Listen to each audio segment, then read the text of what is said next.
അർച്ചന ചേച്ചി LLB സീരിയലിൻ്റെ latest episode റിവ്യൂയിലേക്ക് എല്ലാ കൂട്ടുകാർക്കും സ്വാഗതം.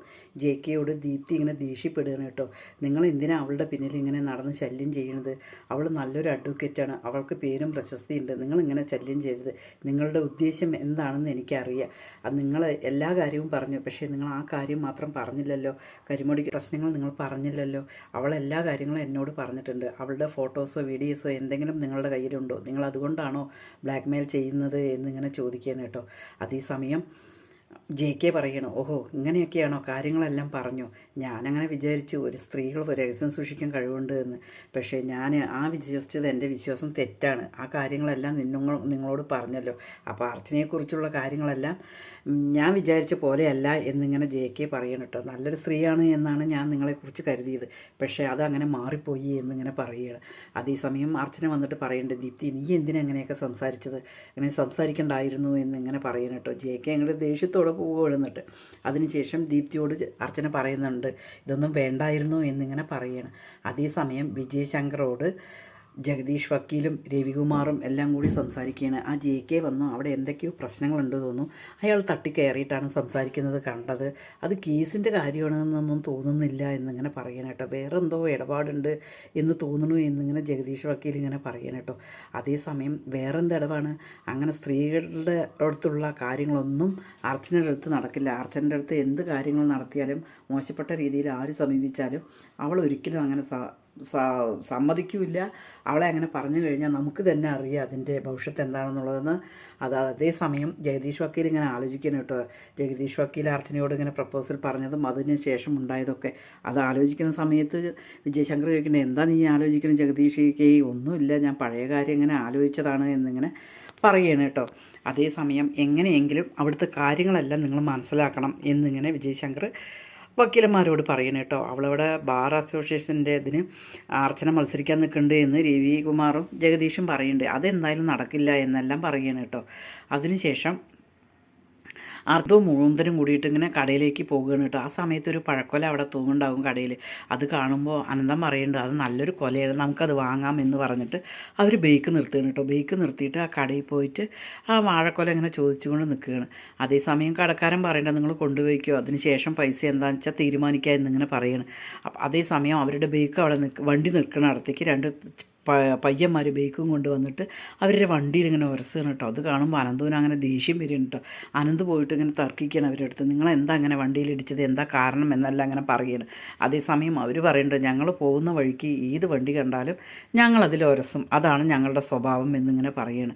അതേസമയം തന്നെ പെട്ടെന്നൊരു പോലീസ് ജീപ്പ് വരികയാണ് കേട്ടോ. പോലീസ് ജീപ്പ് വരികയാണ്. അതൊന്നും അങ്ങനെ അച്ചു ഇറങ്ങണം കേട്ടോ. അച്ചുവിനെ കണ്ടതും അങ്ങനെ ആനന്ദവും മൂന്തനും അങ്ങനെ സന്തോഷം കൊണ്ട് ഇങ്ങനെ നിൽക്കണം കേട്ടോ. എന്താ അവിടെ പ്രശ്നം, എന്താ പ്രശ്നം എന്ന് ചോദിച്ചിട്ട്, അച്ചു നീ എന്താടാ പോലീസായിട്ട് സെലക്ഷൻ കിട്ടിയിട്ട് നീ പറഞ്ഞില്ല എന്നെല്ലാം ഇവരിങ്ങനെ ചോദിക്കുമ്പോൾ അതൊന്നും അച്ചു കേൾക്കുന്നില്ല. ഇവിടെ എന്താ പ്രശ്നം എന്നിങ്ങനെ ചോദിക്കണം കേട്ടോ. അതേപോലെ ആ പയ്യന്മാരോട് പ്രശ്നം എന്താണെന്ന് ചോദിക്കും, ഇവർ രണ്ടുപേരാണ് പ്രശ്നം എന്നിങ്ങനെ പറയണം. പിന്നീട് അച്ചു ഇവരോട് ഇങ്ങനെ ചോദിക്കുകയാണ്, എന്താ പ്രശ്നം, നിങ്ങളുടെ പേരിൽ വേറൊരു കേസുണ്ടല്ലോ എന്നിങ്ങനെ പറയുമ്പോൾ ഇവരിങ്ങനെ അച്ചു അച്ചു വിളിക്കുന്നുണ്ട്. അച്ചു ഒന്നും ബന്ധങ്ങളെല്ലാം വീട്ടിൽ, ഇപ്പം ഞാൻ സാറേ എന്ന് വിളിക്കണം നിങ്ങൾ എന്നിങ്ങനെ പറയുകയാണ്. അതിനുശേഷം ആ പിള്ളേരെ വിട്ടിട്ട് ആ മുകുന്ദനെ കേസുണ്ട് എന്ന് പറഞ്ഞ് പോലീസ് ജീപ്പിൽ കൊണ്ടുപോവുകയാണ് കേട്ടോ.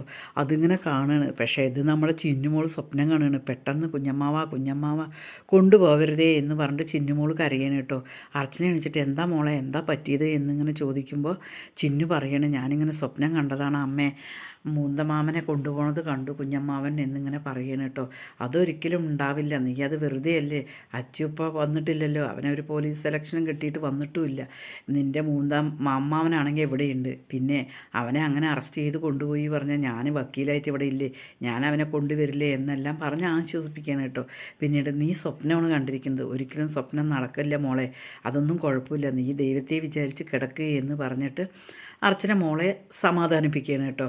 അതേസമയം പിന്നീട് രുക്കു ആകെ സങ്കടത്തോട് കൂടിയിട്ട് ടെൻഷൻ അടിച്ചിട്ടിരിക്കുമ്പോൾ എന്താണ് എന്ന് ചന്ദ്ര ചോദിക്കുമ്പോൾ എന്താണെന്നറിയില്ല, അച്ചു എന്നെ വിളിച്ചിട്ട് കുറേ ആയി, 2 തവണയാവും വിളിച്ചിട്ടുള്ളൂ, പോയിട്ട് 1 മാസമായില്ലേ, എപ്പോൾ വിളിച്ചാലും സ്വിച്ച് ഓഫ് ആണ് അവനെ എന്നിങ്ങനെ പറയുകയാണ് കേട്ടോ. അത് അവനെന്തെങ്കിലും തിരക്കുണ്ടാകും എന്നിങ്ങനെ പറയുമ്പോൾ എനിക്കറിയില്ല, ഇനി അമ്പാട്ടി വീട്ടുകാരും അവനും തമ്മിൽ എന്തെങ്കിലും ഇടപാടുകളുണ്ടോ, അവർ തമ്മിൽ കമ്മ്യൂണിക്കേഷൻ ഉണ്ടോ എന്താണെന്നൊന്നും അറിയില്ല, അതുകൊണ്ടാണോ എന്നെ വിളിക്കാത്തത് എന്നെല്ലാം രുക്കു ഇങ്ങനെ വിഷമത്തോടു സ്നേഹത്തോടു കൂടി ചന്ദ്രയോട് പറയണ കേട്ടോ. അതേസമയം ചന്ദ്ര പറയുന്നുണ്ട് അവൻ വേറെ ഫോൺ നമ്പറല്ലേ കൊണ്ടുപോയിരിക്കുന്നത്, അതുകൊണ്ട് അവർ കോണ്ടാക്റ്റ് ഉണ്ടാവില്ല എന്നിങ്ങനെ പറയണ്. അങ്ങോട്ടേക്ക് വിജയശങ്കർ വരികയാണ്. എന്താ രണ്ടുപേരും കൂടി വഴക്ക് കൂടിയോ ചോദിക്കുമ്പോൾ ഇല്ല, വഴക്കൊന്നും കൂടിയിട്ടില്ല. ഞങ്ങൾ അച്ചുവിനെ വിളിക്കാത്തത് കാരണം രുക്കുവിനാകെ വിഷമം, അതുകൊണ്ട് രുക്കു ഇങ്ങനെ പറയണ എന്ന് പറയുമ്പോൾ രുക്കു പറയുന്നുണ്ട് ഇനി അമ്പാട്ട് വീട്ടുകാർ അങ്ങോട്ടേക്ക് പോകണം എന്നിങ്ങനെ പറഞ്ഞതല്ലേ. എടി വണ്ടി അർച്ചനയ്ക്ക് വക്കീൽ കുപ്പായി ഇടാൻ മാത്രമേ അറിയുള്ളൂ, അല്ലാതെ അവൾ അവിടെ പോയി കഴിഞ്ഞാൽ കോമാളിയാകും, അങ്ങോട്ടേക്കൊന്നും പോകാൻ പറ്റില്ല, അവന് തിരക്കായിരിക്കും, നിനക്കറിയില്ല അവിടുത്തെ തിരക്കുകൾ, അതുകൊണ്ടായിരിക്കും അവൻ വിളിക്കാത്തേ എന്നിങ്ങനെ രുക്കുവിനോടും ചന്ദ്രയോടും ആശ്വസിപ്പിക്കുകയാണ് വിജയശങ്കർ കേട്ടോ. അതിനുശേഷം ചന്ദ്ര പറയും നീ വിഷമിക്കാതെ, അവൻ എന്തായാലും വിളിക്കും എന്ന് പറഞ്ഞ് രുക്കുവിനെ സ്നേഹത്തോടു കൂടി ചേർത്ത് പിടിക്കുകയാണ് കേട്ടോ.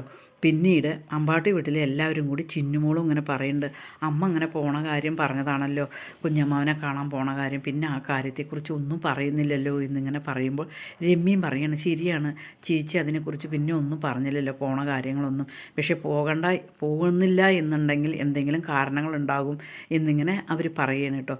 അതേസമയം മഞ്ജു വിചാരിക്കുന്നുണ്ട് പോകാതിരിക്കാനുള്ള കാരണം എന്താണെന്നുള്ളത് മഞ്ജുവിനറിയും. മഞ്ജു വിചാരിച്ചിരിക്കുന്നത് അങ്ങനെയാണ്, പക്ഷെ മറ്റുള്ളവരെല്ലാം എന്തുകൊണ്ട് ചേച്ചി പോകുന്നില്ല എന്നുള്ള കാരണത്തെ പറ്റിയാണ് സംസാരിച്ചുകൊണ്ട് നിൽക്കുകയാണ്.